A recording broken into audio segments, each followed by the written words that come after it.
అమెండ్మెంట్లలో మంచి సవరణలు ఉన్నాయి. ఎవరు కూర్చున్నారా జడ్జిమెంట్ చెప్పనీకేని అన్నారు. మా ముల్లా మౌలవీలు అందరం కూర్చొని ఉన్నాం. అందులో నాన్ ముస్లిమ్స్లను కూడా పెట్టుర్రి కైకు అని అన్నారు. అది కైకు అనడం వల్ల కాఫీర్ల భూమిలో ఎత్తుకున్నప్పుడు వాళ్ళు కూడా కుసాలు అవుతా. ఇంకొక చిన్న ఘట్టం జరుగుతుంది భారతదేశంలో, భవిష్యవాణి చెప్పడానికి ప్రయత్నం చేస్తున్నా. షాబాను కేసు మన అందరికీ తెలుసు కదా. తలాక్ తలాక్ తలాక్ తలాక్ తలాక్ తలాక్ ఈయన అయ్యా జాగిరి, మహిళల పట్ల వీళ్ళకేం గౌరవం ఉండదు. తలాక్ తలాక్ తలాక్ అయిపోయిందా?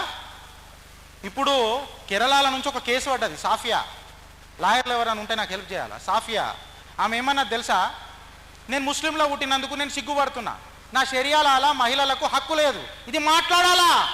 ప్రతిసారి నిన్ను హేళన చేసిర్రు, ఇది మాట్లాడాలా. అది సుప్రీంకోర్టులో ఇప్పుడు అడ్మిట్ అయింది.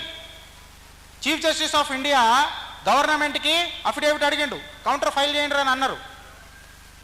ఆమె ఇప్పుడు దీనికి ఏమైంది తెలుసా, నువ్వు మహిళ లెక్క ఇస్లాంలో పుట్టినావు అనుకో, నీకు ఓన్లీ 1/3 ఆఫ్ ది ప్రాపర్టీ వస్తుంది.